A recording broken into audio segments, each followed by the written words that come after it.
Neste vídeo vamos tratar das ideias de Thomas Hobbes. Thomas Hobbes é classificado como um pensador contratualista, mas ele desenvolveu ideias também no que se refere à teoria do conhecimento. O objetivo desse vídeo é tratar da teoria política desenvolvida por Thomas Hobbes, e ele é geralmente classificado como um pensador contratualista.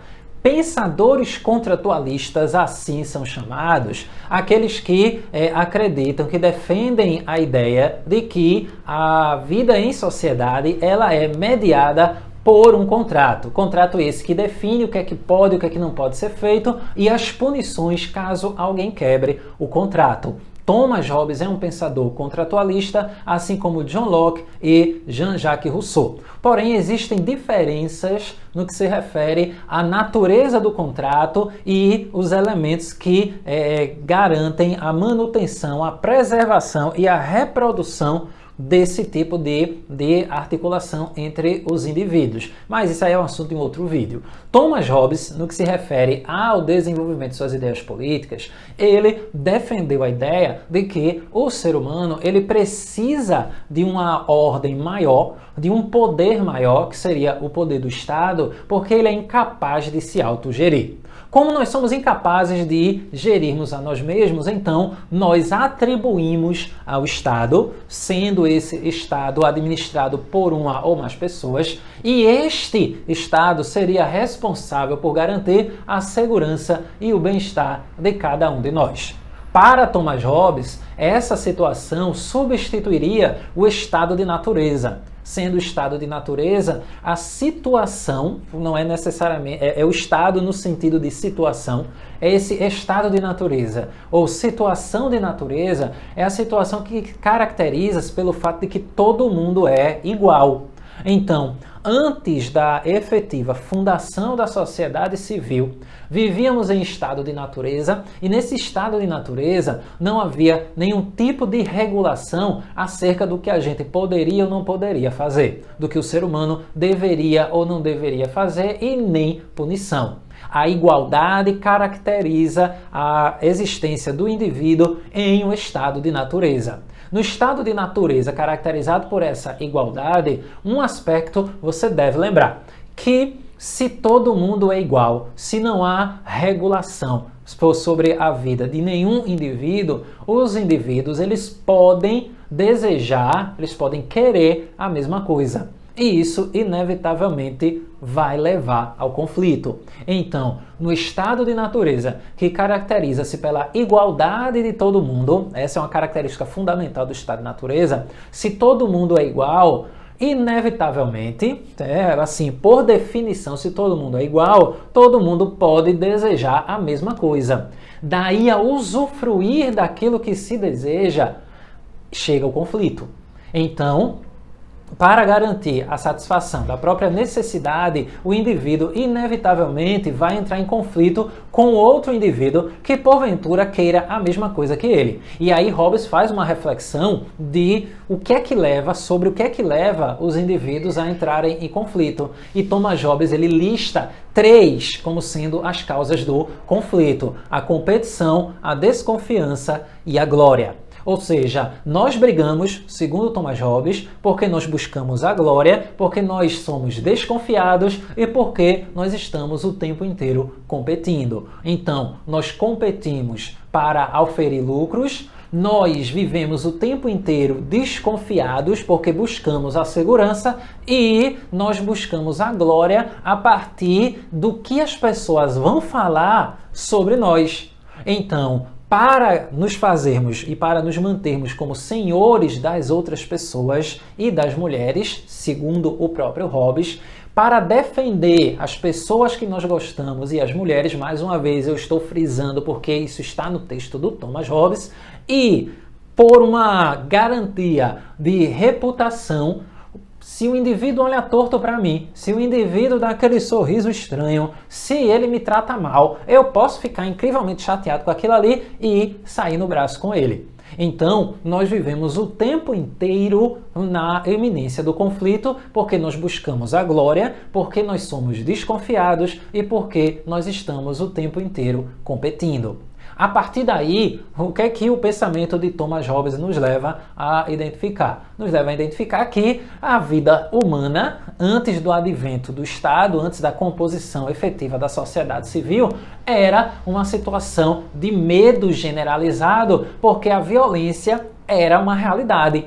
Então, não ter uma autoridade, viver em uma situação de igualdade, na perspectiva do Thomas Hobbes, levaria inevitavelmente os indivíduos ao conflito. A questão é que com o advento da sociedade e com o estabelecimento do Estado, isso não quer dizer que a gente parou de competir, de ser desconfiado e de buscar a glória. Quer dizer apenas que vai existir uma autoridade que nós colocaremos no poder porque nós vamos abrir mão do nosso direito de natureza e que essa autoridade vai ser responsável por garantir a felicidade que nós buscamos. E aí vem uma pergunta muito importante. O que vem a ser esse direito de natureza?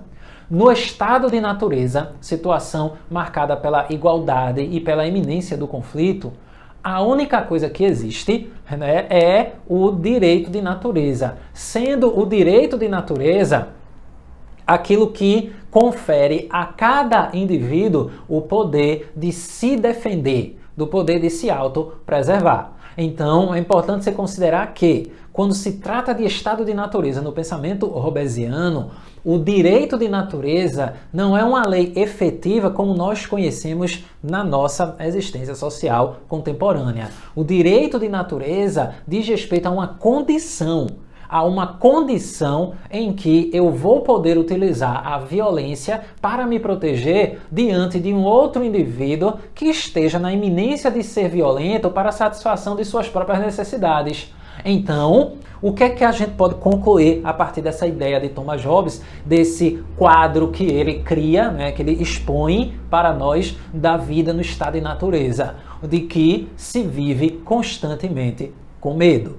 Se vive com medo o tempo inteiro. Por quê? Porque a qualquer instante alguém pode desejar algo que eu também deseje.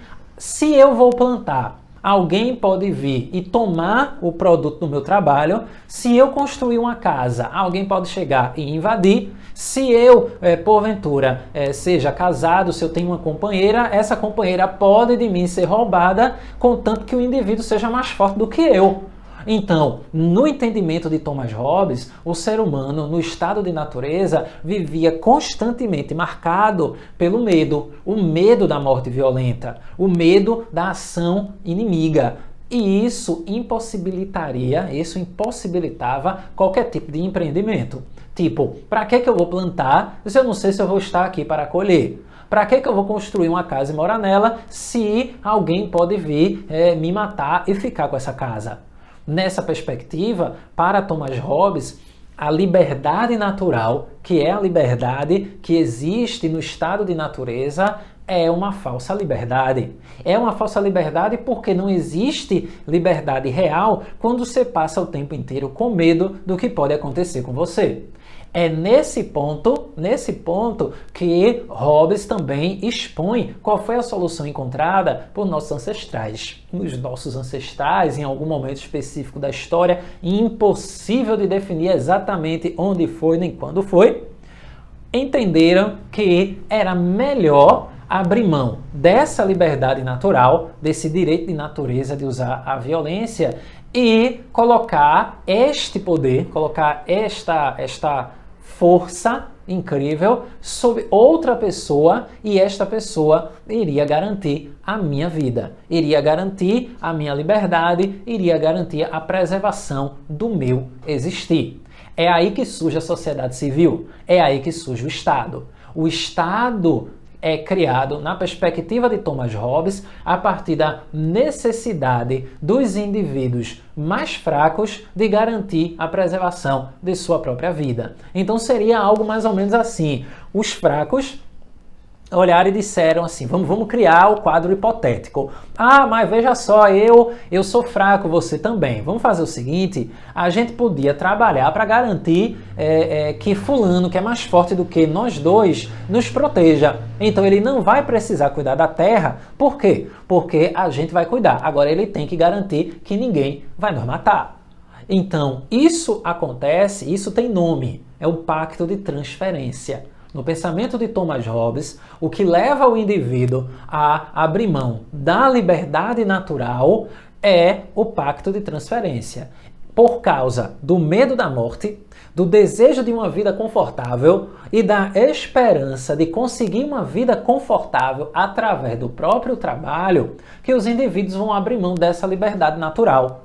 A liberdade civil, no entendimento de Thomas Hobbes, é a verdadeira liberdade. Por quê? Porque há um poder maior que está gerindo a vida das pessoas e que tem a função de garantir a segurança e o bem-estar de todo mundo. Por essa perspectiva, o governante ele tem que garantir a segurança e o bem-estar dos governados. No caso, pensando em uma monarquia, o rei tem que garantir a segurança e o bem-estar dos súditos para se manter no poder, para ser legítimo no poder. E por que que ele é colocado no poder? Ele é colocado no poder porque os indivíduos temem a morte, têm a esperança de, através do próprio trabalho, conseguir uma vida confortável, e porque a vida confortável é o grande objetivo dos indivíduos. Sendo que nesse processo, no entendimento do Hobbes, nesse processo todo, conquistar a segurança em um determinado momento não quer dizer que não vai existir mais nenhuma ameaça. Daí ser importante a segurança. Daí a segurança a partir da formação de exércitos. Nesse contexto todo, Hobbes também vai afirmar que o governante, no momento em que ele institucionaliza a lei é fundamental para garantir a obediência. Por quê? Porque se o indivíduo não tiver uma punição, a lei vai ser vazia. Então, traduzindo para o português, seria algo do tipo: leis sem espadas são apenas palavras. É o medo da punição que leva o indivíduo, que leva os indivíduos a obedecerem à lei. Daí ser importante que o governante ele tenha as leis que estabeleçam punições, porque as punições devem ser vistas para os súditos como aquilo que torna possível a felicidade. Felicidade essa que o governante, que o rei é responsável por garantir.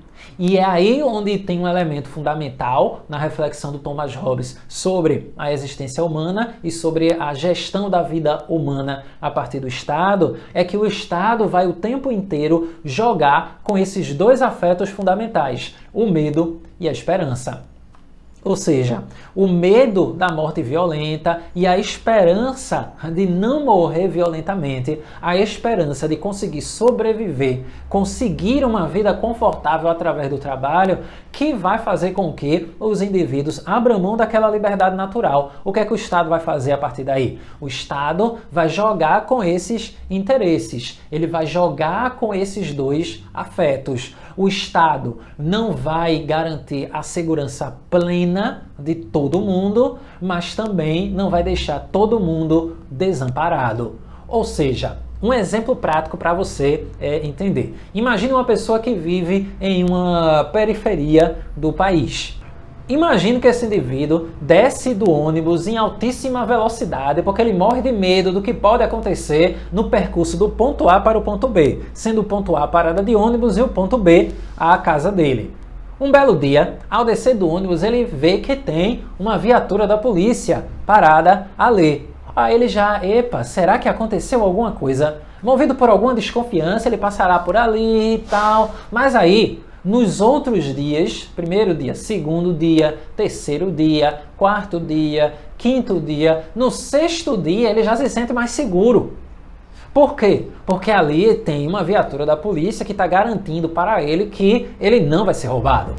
Imagine que isso acontece durante 3 semanas seguidas.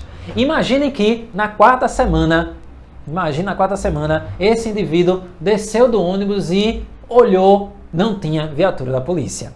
Provavelmente ele vai gelar, vai sentir aquele processo de resfriamento involuntário do corpo e já vai ficar com medo, Por quê? Porque aquela viatura que representa o Estado na regulação, na normatização da vida e na garantia aparente da segurança dos indivíduos, ela não está mais lá. Então, veja, aplique a ideia de Thomas Hobbes. O Estado não pode não fazer nada diante da violência. Então, o que é que ele faz? Ele coloca a viatura, mas ele não vai deixar a viatura todo o tempo, ou para sempre, por assim dizer, nesses locais. Por quê? Porque ele não tem como dar conta de todos os bairros da cidade. Então, ele vai jogar com o medo e a esperança, porque o medo do indivíduo de ser assaltado, de sofrer uma violência, ele é reduzido no momento em que há uma viatura com policiais no bairro onde ele mora. Aí já se ativa o quê? A esperança. A esperança que não vai ser assaltado, a esperança que não vai sofrer uma violência, a esperança de que não vai ter algum ente querido seu sendo assassinado ou algo nesse sentido. No momento em que o indivíduo, aquela esperança, ela cresce, automaticamente o indivíduo aumenta a sua credibilidade em relação ao Estado. Ele aumenta a crença dele, não a credibilidade, ele aumenta a crença dele em relação ao Estado, como se o Estado estivesse ali fazendo uma coisa incrível por ele, quando, na perspectiva dos direitos e da cidadania, a segurança é algo que deveria ser sempre garantido por todos. Então, na perspectiva de Hobbes, e aplicando para os dias de hoje, para a gente poder entender melhor ainda essa ideia, o Estado ali, ele joga o tempo inteiro, ele não pode deixar a população sem nenhum tipo de segurança, porque o medo generalizado, o medo estabelecido, o medo implantado também é uma ameaça para a própria manutenção da ordem, mas também ele não pode garantir que a população se sinta extremamente segura, incrivelmente segura, sob a possibilidade do Estado ser visto como desnecessário. E daí, para que eu vou pagar impostos? Para que eu vou obedecer se já está tudo bem, já está tudo tranquilo? Então, a ideia de Thomas Hobbes é do Estado ali como sendo a instituição que, ao mesmo tempo que toca fogo, também apaga o fogo. Seria uma espécie de incendiário e bombeiro. O Estado carregaria essa condição ambígua. Então, o que é importante você considerar do pensamento de Thomas Hobbes? Que Thomas Hobbes, enquanto pensador da filosofia política, defendeu que esse contrato social ele era estabelecido a partir de um pacto de transferência. E no momento em que o indivíduo,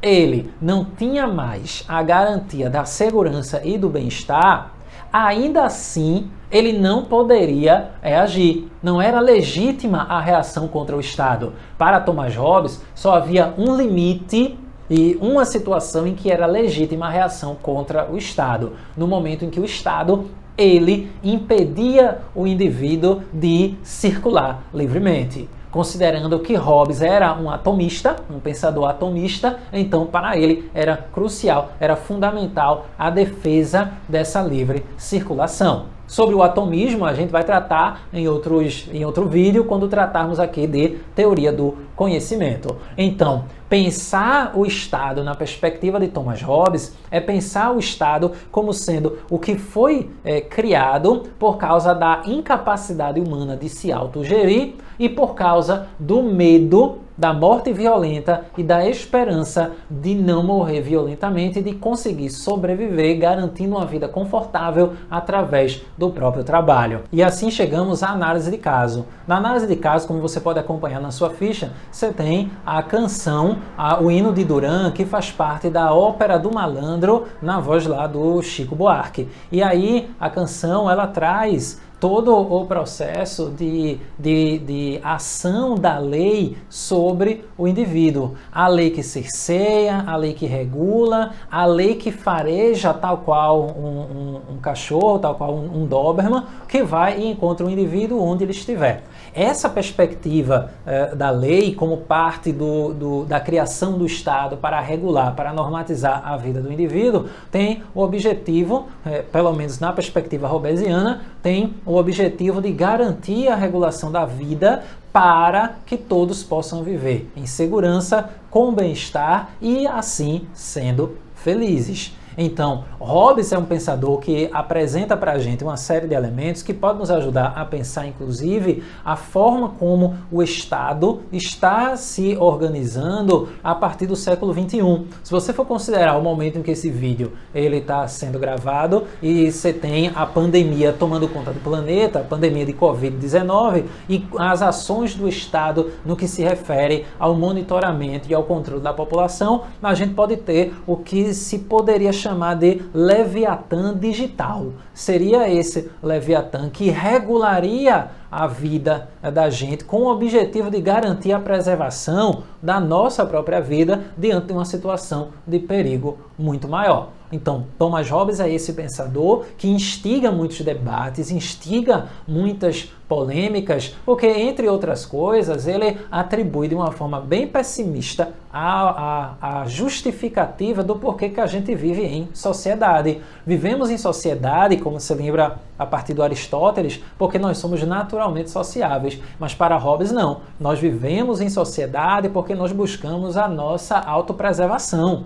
Então, como nós somos direcionados à autopreservação, então nós vivemos em sociedade porque viver em sociedade é o que possibilita que a gente continue vivendo. Então, traz muito pano para manga. Então, há inclusive pensadores que afirmam que essa ideia de Estado que vai proteger, que vai defender essa coletividade e tal, seria a semente, o que seria o precursor lá na frente da função do Estado que possibilita a fundamentação dos direitos humanos. Mas isso aí é um outro debate, isso aí foge ao que seria o objetivo inicial desse vídeo. Se este é o seu primeiro vídeo no canal, se você gostou, se inscreva, curta, compartilhe nos grupos de estudo que você faz parte, baixe a ficha com teoria e exercícios gratuitamente na descrição desse vídeo. Se você tem dúvidas sobre os exercícios da ficha, se inscreva no grupo do aplicativo Telegram, que também está na descrição do vídeo. Lá eu tiro as dúvidas que porventura você tenha acerca das questões que estão nessa ficha. E o mais importante, experimente pensar.